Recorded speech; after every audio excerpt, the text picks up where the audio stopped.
Good evening. MPs have tonight passed a bill to take a no-deal Brexit off the table, as well as rejecting the idea of an early general election. Supporters of the Prime Minister had argued that keeping no deal as an option was crucial to getting a good outcome from the EU. But Rushcliffe MP Ken Clarke was among those to criticise Boris Johnson during tonight's debate, saying they need more time to reach a solution with the EU. Good evening. The parents of a 5-year-old girl with brain damage say they're devastated after a vandal poured paint into their hydrotherapy pool. Evie Carr from Blidworth near Mansfield is unable to walk, and she used the pool to improve her mobility. But it's been left beyond repair, as Phil Brewster reports. Good morning, I'm Charlotte, and these are your headlines for the Midlands. A number of people in Bridgnorth in Shropshire had to spend the night in emergency accommodation after a gas leak. The high street was cordoned off yesterday due to the leak at the former NatWest building. Our reporter Charlotte Cross is feeling very festive, aren't you, Charlotte? I certainly am, and who could blame me when I'm out in the woods surrounded by these very pretty multicoloured lights. Now this is the National Memorial Arboretum. It's been lit up for a special event. I'll tell you all about it in just a few minutes. And Charlotte, the timing of this announcement is interesting, isn't it, given that the government has just announced a major review into the entire project? It is, and some of the more cynical critics have certainly questioned that timing today, but Midlands Connect insists that these plans have been in the pipeline for years, and they just want the government and those doing the review to have all the information. Now, they say if HS2 were to be cancelled by that review, they would still want improvements, but say that they'd have to scale back their ambitions significantly, as it's access to the high-speed services which really will bring the economic benefits they're hoping for, as I say, an estimated £1.4 billion. Now, speaking to business leaders today, they welcomed that boost and explained how reducing journey times can help make it happen. Charlotte joins us now in the studio. And Charlotte, why isn't anyone recording these deaths? Well, why indeed? From what I've been told, there are some difficulties. People who are homeless do tend to move around, and some of them don't use their real names either, which makes identification a problem. But the simple response from campaigners, from rough sleepers themselves, is that someone should be keeping track. And it's not just councils either. As part of this investigation, I've spoken to police, the ambulance service, the coroner, and nobody is keeping any meaningful record of these people. And without that information, of course, you can't spot patterns in who's dying, where they're dying, or how they're dying, and you can't really understand the true scale of the problem either.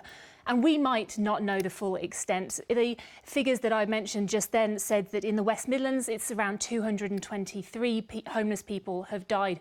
But I spoke to one former rough sleeper. He's been keeping track, and he says he thinks that the number is probably more like 400. Dozens more families have come forward in the past week, voicing concerns over the maternity care they received here. It's believed the number now talking to a formal review has reached over 800. And today, ahead of a meeting of the Hospital Trust Board, we spoke to the current chief executive. The first time she's spoken in person since a report from that review was leaked. I think the first thing I'd like to say is an unreserved apology to those families. It's really important that we work very closely with Donna Ockenden and closely with our own teams to make sure that we can make our services the best possible for mums. But we've heard in the leaked report some of the issues were as recent as December 2017, and we know that people were coming forward up to the end of last year. These aren't ancient issues. These are still essentially going on.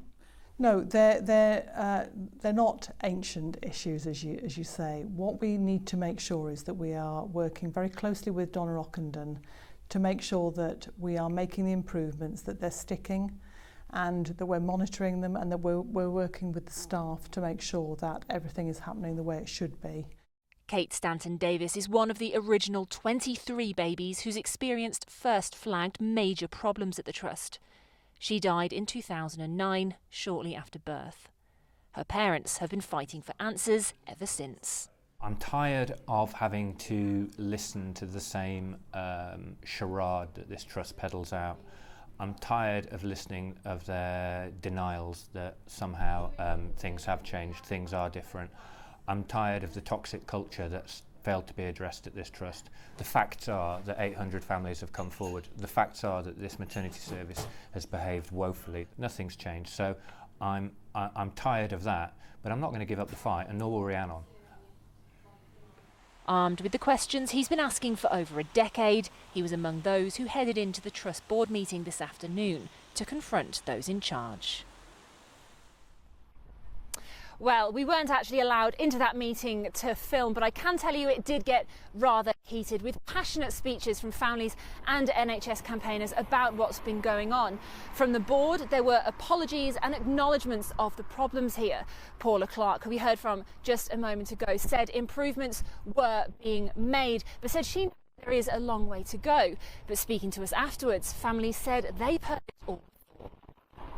I just feel exasperated sitting there and listening to so much of what's been spoken about today. I think Sath's denial of reality is just absolutely coming to the fore now. I mean, Paula Clark, the interim CEO, tried to articulate some good points, but we know she's only there for a very short period of time.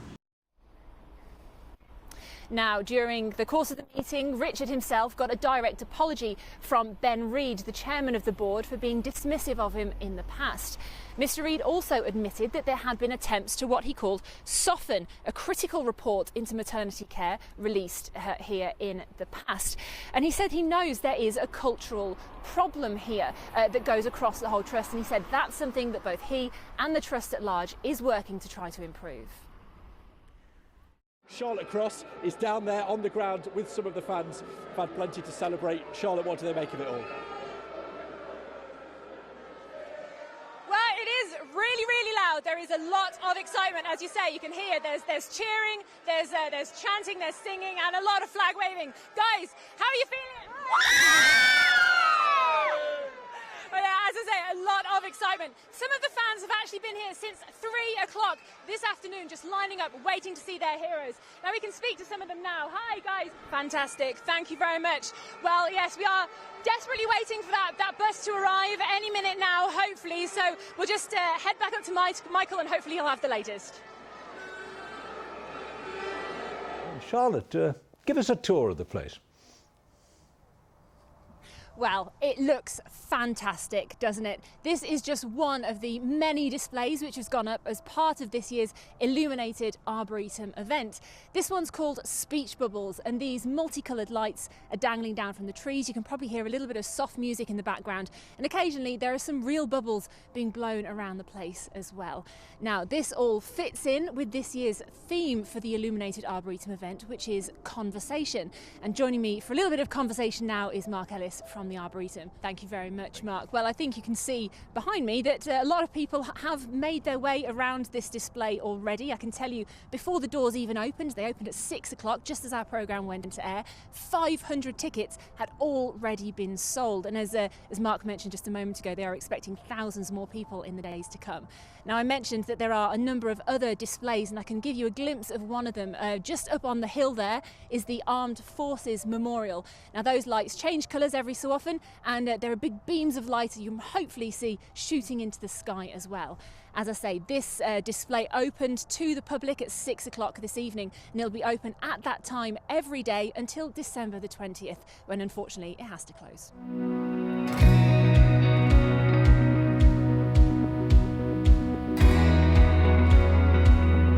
Hello and welcome to the fourth and final Feel Good Friday vodcast from ITV Central. Now today we're doing something a little bit different. We're at Birmingham Dogs Home to meet Rachel Frost. She's been nominated by her colleagues as an unsung hero for all her hard work and dedication. They're throwing a little bit of a celebration for her, but she thinks we're just here to take a tour. So, poker face on, let's head on in.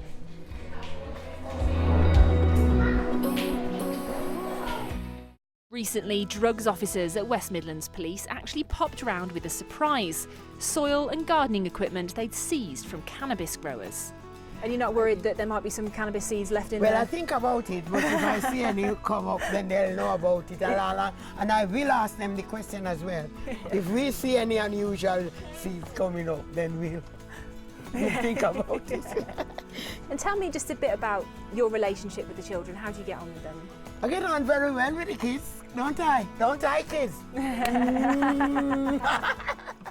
Charlotte, fabulous day to see in all its glory. So explain to us exactly what has changed. Well, Sam, a lot has changed, and as you can see, I think a lot of people have come out today to see what's changed. Some have even been joining me in having a little bit of a paddle. These water jets are new, the fountain here, these lighting columns are new, and more trees and seating has been put in as well. Now I think we can take a look just at what this used to look like. This video that we have in our archive shows when the library first opened, but before this work began. You can see it pretty much is just a big open space.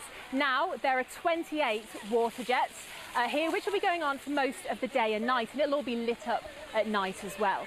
Now there have been some accusations that it's all looking a little bit wonky, and we can see if we come around here it does slope down towards Broad Street, but I've been told by councillors today that that is deliberate. They've taken out steps to help make it look more accessible for people with pushchairs, people in wheelchairs, that sort of thing. You can also see there's a lot of construction work still going on. Now I'll get to that in just a second, but first let's take a look at the reaction from people here in Birmingham city centre today as the water jets came on for the very first time.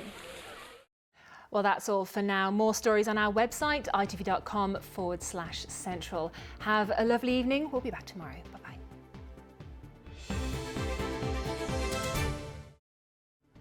Well, that brings you up to date with the news and weather this Friday evening. There's more on our website at itv.com/central. Whatever you've got planned this weekend, I hope you have a lovely time, even if, as Ruth said, looking a bit wet. Bye-bye. Well, we've met some amazing people today. People using their energy, their spare time and their money to do wonderful things for their communities.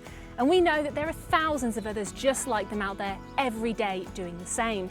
So please do carry on messaging us and emailing us with your good news stories and your community heroes.